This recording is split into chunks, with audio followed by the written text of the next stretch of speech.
नमस्कार, स्वागत है आपका इंडिया न्यूज पर और मैं हूं आपके साथ स्वाति सिंह। हिंदुस्तान की राजधानी दिल्ली में दुनिया भर के नेता कल सुबह से वैश्विक चुनौतियों पर चर्चा करने के लिए G20 शिखर सम्मेलन के तहत जमा हुए।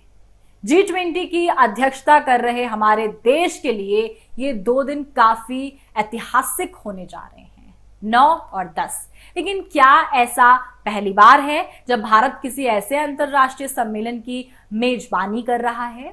नहीं, भारत ने पहले भी कई ऐसे बड़े नेता अहम कार्यक्रमों की जिम्मेदारी संभाली है।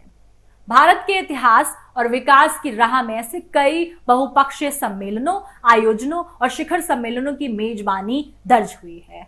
हम याद कर सकते हैं 1956 का यूनेस्को सम्मेलन, 1982 का एशियाई खेल, मार्च 1983 का प्रसिद्ध NAM शिखर सम्मेलन, 2010 के राष्ट्रमंडल खेल और 2015 में भारत अफ्रीका फॉर्म शिखर सम्मेलन। हालांकि G20 2023 का पैमाना इन आयोजनों से काफी बड़ा है और इसका सीधा मतलब दुनिया की बड़ी ताकतों के एक साथ जुटने से लगाया जा सकता है।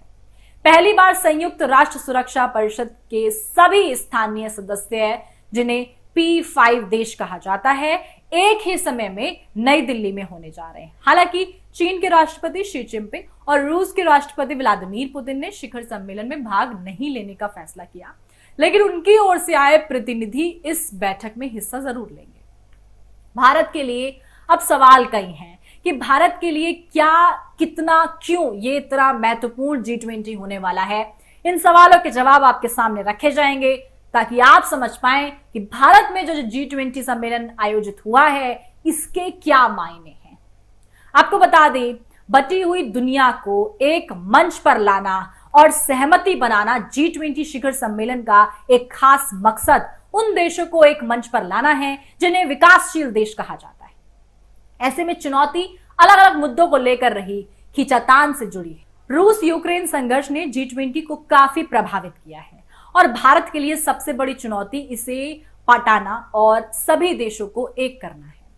भारत ये कोशिश करेगा कि सभी देश एक मत के साथ आखिरी में प्रस्ताव पेश करे और कुछ भी गड़बड़ ना हो। G20 के प्रभाव को हर राज्य तक पहुंचाना भारत ने G20 की अध्यक्षता करते हुए राज्य तक इस शिखर सम्मेलन के परिचय को पहुंचाया है, जबकि ऐसा पहले किसी देश ने नहीं किया था।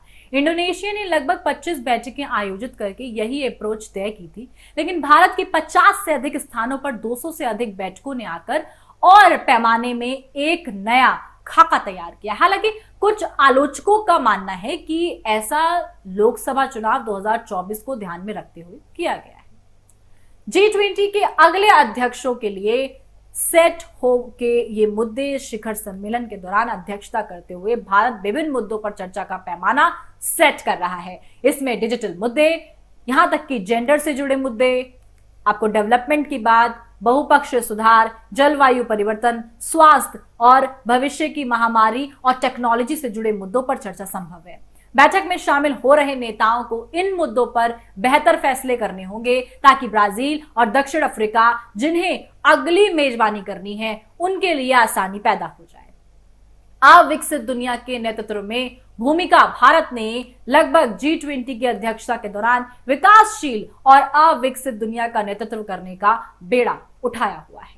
कोविड-19 महामारी और रूस यूक्रेन युद्ध से लगे आर्थिक झटकों ने खाद्य सुरक्षा के मुद्दे और ईंधन और यहां तक कि उर्वरक की कीमतों में संकट पैदा कर दिया और इससे कई देश बुरी तरह प्रभावित भी हुए। भारत की यह कोशिश है कि ऐसे देशों को, खासकर अफ्रीका को लेकर बेहतर फैसले हो। चीन एक चुनौती साफ तौर पर भारत के लिए सबसे बड़ी मुश्किल खड़ी कर देता है। सीमा पर चल रहे गतिरोध को लेकर चीन के साथ भारत के तनावपूर्ण संबंधों और शिखर सम्मेलन में चीनी राष्ट्रपति शी गैर मौजूदगी एक मुश्किल का संकेत देती है। हालांकि दोनों देश सीमा विवाद के बावजूद संयुक्त राष्ट्र, ब्रिक्स और यहाँ तक कि तमाम जिस तरीके से नजर आए उनके सहयोगी, यहाँ तक कि जलवायु परिवर्तन सम्मेलन और G20 में भी साथ दिखाई देना, लेकिन फिलहाल सब कुछ ठीक नहीं दिखाई दे रहा। लेकिन सवाल अब ये है कि G20 सम्मेलन तो हो रहा है,